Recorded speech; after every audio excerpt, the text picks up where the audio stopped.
Students, आज हम exercise 6.2 के कुछ सवाल हम बताने वाले हैं। इससे पहले वाली जो 3 वीडियो है उसमें मैंने क्वेश्चन नंबर 1 से 8 तक के क्वेश्चन बता दिए हैं। आज हम आपको 8 के आगे के 9वां 10वां 11वां क्वेश्चन और इसके बाद के क्वेश्चन हम कवर करने वाले हैं। इससे पहले के क्वेश्चन अगर आपको चाहिए तो इससे पहले की जो वीडियो है एक्सरसाइज 6.2 मैथमेटिक्स क्लास 9th के जो टॉपिक है उसके अकॉर्डिंग आप लोग देख लेंगे। तो स्टार्ट करते हैं। ये जो क्वेश्चन नंबर 9 है, चित्र में ए बी समांतर सी डी दे रखा है। ये ए बी ये लाइन है और सी डी जो है ये एक लाइन है, तो ये दोनों एक दूसरे के समांतर है। और सी डी समांतर ई एफ के, ये सी डी जो है ये ई एफ के समांतर है। इसका मतलब ये तीनों लाइनें एक दूसरे के समांतर है। और ये लंब का चिन्ह है, ये लंब है ए बी पर। ये जो है ये ए बी पर लंब है, इसका मतलब 90 डिग्री का एंगल बनना है। ये 90 का जो चिन्ह है ये। यदि कोण बीई एफ बराबर 45, तो बीई एफ जो है ये 45 डिग्री का एंगल बन रहा है। तो एक्स वाई और जेड के मान ज्ञात करने हैं। ये एक्स जो है कहाँ पे है, एक्स नहीं दिया है, x y z, x y और जेड के मान ज्ञात करने हैं।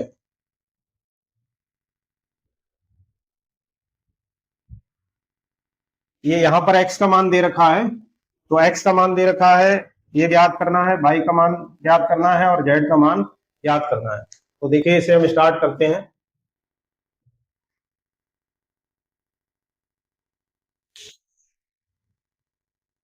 तो ये देखेंगे हम कि ये रेखा और ये रेखा एक दूसरे के समांतर है और ये इस पर लंब है। तो इसका मतलब ये एंगल जब 90 डिग्री का है तो ये वाला पूरा एंगल जो है ये भी 90 डिग्री का होगा।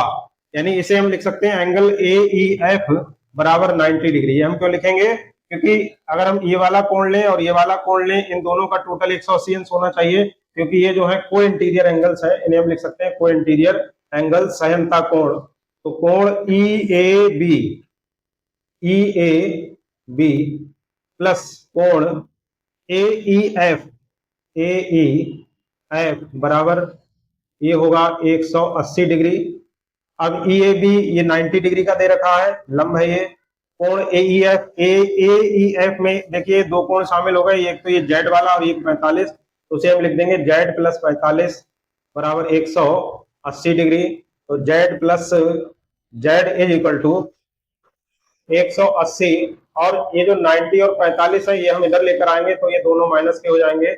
माइनस का 90 माइनस का 45, तो जेड इज इक्वल टू 180 में से 90 माइनस किया तो बचेगा 90, 90 में से 45 माइनस करेंगे तो बचेगा 45 डिग्री। तो ये जेड की वैल्यू 45 डिग्री आ गई।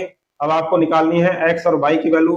तो हम यहाँ से देखेंगे कि ये चूंकि जेड जो है ये आया है 45, तो अगर हम ये वाला ट्राइंगल ले लेते हैं तो इस ट्राइंगल में या तो ट्राइंगल ले लें या फिर इसके लिए हम एक तिर्यक रेखा मानेंगे। ये और ये समांतर रेखाएं हो जाएंगी। तो समांतर रेखाओं के बीच में ये जो तिर्यक रेखा है ये यहाँ पर और यहाँ पर जो कोण बनाएगी तो ये सहनता कोण होंगे। इसे हम लिख देंगे सहनता कोण। सहनता कोणों का योगफल 180 होता है। तो ये काम हम यहाँ पर भी कर सकते हैं। इसे लिख देंगे कोण ई बी, इसे मान लो एक्स, कोण ई बी एक्स प्लस कोण B E F is equal to, ये फिर से हम 180 डिग्री लिख देंगे, ब्रैकेट में लिख देंगे सहनता कोण, इनका योगफल 180 डिग्री होता है। ये हम आपको पहले एक वीडियो में बता चुके हैं, ज्योमेट्रिकल कॉन्सेप्ट नाम से जो वीडियो है उसमें मैंने आपके लिए पूरा कॉन्सेप्ट समझा दिया है। तो उसमें मैंने बताया था कि जो सहनता कोण है इनका योगफल 180 डिग्री होता। तो यहाँ पर ये और ये वाला एंगल, ये छोटा वाला, ये 180 डिग्री होगा। तो ई बी एक्स ये कितना है, ये एक्स है, तो इसकी जगह पे हम एक्स लिख देंगे। बीई एफ ये 45 डिग्री का एंगल है, तो लिख देंगे 45 degree is equal to 180 degree. तो एक्स इज इक्वल टू हो जाएगा 180 माइनस 45। 180 में से जब 45 जब माइनस करेंगे तो बचेगा 135 डिग्री। तो एक्स की वैल्यू आ गई 135 डिग्री, ये एक्स आ गया। अब आपको निकालना है बाई। तो अब देखिएगा चूंकि ए बी समांतर दे रखा सी डी, लिखेंगे चूंकि ए बी समांतर है सी डी के, तो इसलिए एक्स और बाई ये दोनों बराबर हो जाएंगे। एक्स बराबर हो जाएगा बाई, क्यों बराबर हो जाएगा, क्योंकि ये संगत कोण है।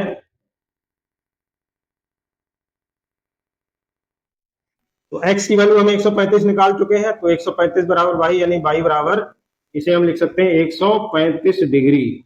ये आंसर हो गया। तो इस तरीके से तीनों वैल्यू जो x, y, z की निकालनी थी, तीनों आ गई हैं। z की 45, x की 135 और y की 135। आंसर लिखने का तरीका यह है कि जो भी पूछा गया है वो आप बिल्कुल लास्ट में एक साथ लिख लीजिए, एक ब्रैकेट में लिख लेंगे। x is equal to 135 degree, y is equal to 135 degree और z is equal to 45 degree. ये आंसर हो जाएगा। इसके बाद में हम बढ़ते हैं क्वेश्चन नंबर 10 की तरफ। क्वेश्चन नंबर 10 में ए बी समांतर सी डी दे रखा है। ये ए बी और ये सी डी, ये दोनों समांतर दे रखे हैं। तो x का मान ज्ञात करना है, यहाँ पे x का मान ज्ञात करना है, जबकि ये 132 डिग्री का एंगल दे रखा है और यहाँ पर ये 88 डिग्री का एंगल दे रखा है। x का मान ज्ञात करना है। स्टूडेंट्स, अगर आपके लिए ये छोटा दिखाई दे रहा हो तो आप इसे जूम करके देख सकते हैं। जूम करके आपके लिए बिल्कुल क्लियर दिखाई देगा। तो इसमें आपके लिए x की वैल्यू ज्ञात करनी है। तो इसे ज्ञात करने के लिए हम यहाँ पर थोड़ी सी एक रचना कर लेंगे। इसमें हम रचना ये लिख लेते हैं कि यहां से हम एक लाइन खींचेंगे, ये इस तरीके से एक लाइन खींच लेंगे और ये लाइन जो है ये ए बी। तो स्टूडेंट्स, ये एक लाइन खींच ली PX। अब ये PX AB और CD दोनों के समांतर होगी। PX समांतर AB समांतर CD हमने खींची है। अब इसका सॉल्यूशन देखेंगे। अब इसमें देखिएगा कि ये कोण और ये कोण, ये दोनों को इंटीरियर एंगल्स होंगे, सैनता कोण होंगे। तो इसे हम 132 प्लस, इसे मान लो आप P मान लो, या इसे जो है पूरा नाम लिख देंगे APX। तो लिखेंगे 132 प्लस कोण APX बराबर 180 डिग्री हो जाएगा। ये इक्वेशन नंबर 1 हो गई। इसी तरीके से ये कोण प्लस ये कोण, कोण ये वाला कोण है DCP, DCP प्लस ये कोण है आपका XPC, कोण XPC बराबर ये भी 180 डिग्री का हो गया। इन दोनों को आप ऐड कर देंगे, तो जब ऐड करेंगे तो ये आया 132 प्लस कोण DCP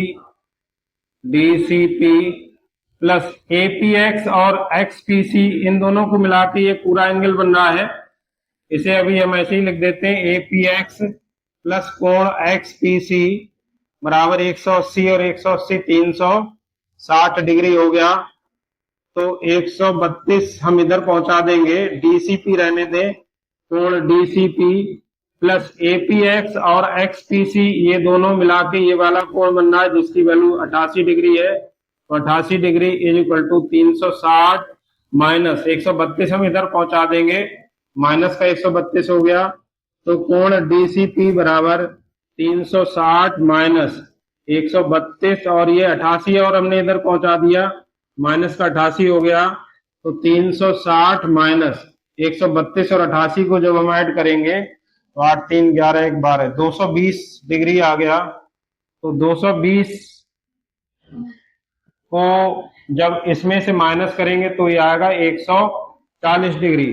तो ये angle DCP is equal to 140 degree, यानी ये वाला कोण 140 डिग्री आ गया। अब आपको निकालना x, तो चूंकि ये एक सरल रेखा है तो लिखेंगे x प्लस 140 बराबर 180 डिग्री, क्योंकि ये जो है एक सरल रेखा है। तो इस तरीके से x बराबर हो जाएगा 180 माइनस 140 बराबर कितना आएगा 40 डिग्री। ये आंसर हो गया। अब हम बढ़ते हैं अगले क्वेश्चन 11वें क्वेश्चन की तरफ। जो 11वां क्वेश्चन है, AB तथा CD समांतर रेखाएं हैं। AB और CD ये दोनों समांतर रेखाएं हैं तथा P दोनों रेखाओं के मध्य चित्र में दर्शाए अनुसार कोई बिंदु है। ये P जो है इसके बीच में है। तो सिद्ध करना है कि कोण ABP यानी ये वाला कोण प्लस कोण CDP यानी ये वाला कोण बराबर किसके होगा, कोण DPB के। कोण DPB के इस वाले कोण के बराबर होगा, ये आपके लिए सिद्ध करना है। यानी इसका प्लस इसका कोण जो जो टोटल है इन दोनों का वो इसके बराबर होगा, ये आपके लिए सिद्ध करना है। तो इसमें देखिएगा हम क्या करेंगे, इसमें भी हम एक रचना कर लेंगे। तो रचना हम ये करेंगे कि P से हम एक लाइन इस तरीके से खींच लेते हैं, ये PX हमने खींच ली, और ये PX लाइन AB और CD, क्योंकि AB CD दोनों एक दूसरे के समांतर रेखाएं हैं, तो लिखेंगे कि PX समांतर AB समांतर CD खींची। अब इसके बाद में इसका सलूशन करेंगे। तो जब ये इसके समांतर है, तो इसका मतलब ये कोण और ये कोण ये एकांतर कोण हो जाएंगे। तो लिखेंगे कोण BPX बराबर हो जाएगा कोण ABP के, ब्रैकेट में लिख देंगे। क्यों बराबर है? क्योंकि एकांतर कोण है, और एकांतर कोण अगर समांतर रेखाओं के बीच बने होते हैं तो वो कोण जो है बराबर होते हैं, तो इसलिए दो कोण बराबर हो गए। तो ये कोण और ये कोण बराबर हो गया। इसी तरीके से ये कोण और ये कोण बराबर होंगे, तो इसे हम ले लेंगे, इसी प्रकार लिख देंगे, इसी प्रकार कोण PDC बराबर हो जाएगा XPD के, कोण XPD के। क्यों बराबर है? क्योंकि ये भी एकांतर कोण है, एकांतर कोण। इसे हम XPD को हम इधर लिख सकते हैं, तो इसे हम लिख लेंगे XPD बराबर कोण PDC के। इसे हम ऐसे भी लिख सकते हैं। अब ये वाली इक्वेशन नंबर 1 मान लो, ये वाली इक्वेशन नंबर 2 मान लो। इन दोनों को ऐड कर देंगे, तो BPX इज इक्वल टू, ये है कोण ABP, ये वाली इक्वेशन नंबर 1 हो गई। अब XPD और BPX, XPD यानी ये वाला एंगल है और BPX यानी ये वाला एंगल है। जब इन दोनों को जोड़ेंगे तो ये पूरा एंगल बन रहा है जिसका मान है BPD। तो लिखेंगे BPD बराबर ये हो जाएगा कोण PDC प्लस कोण ABP। यही आपके लिए सिद्ध करना था।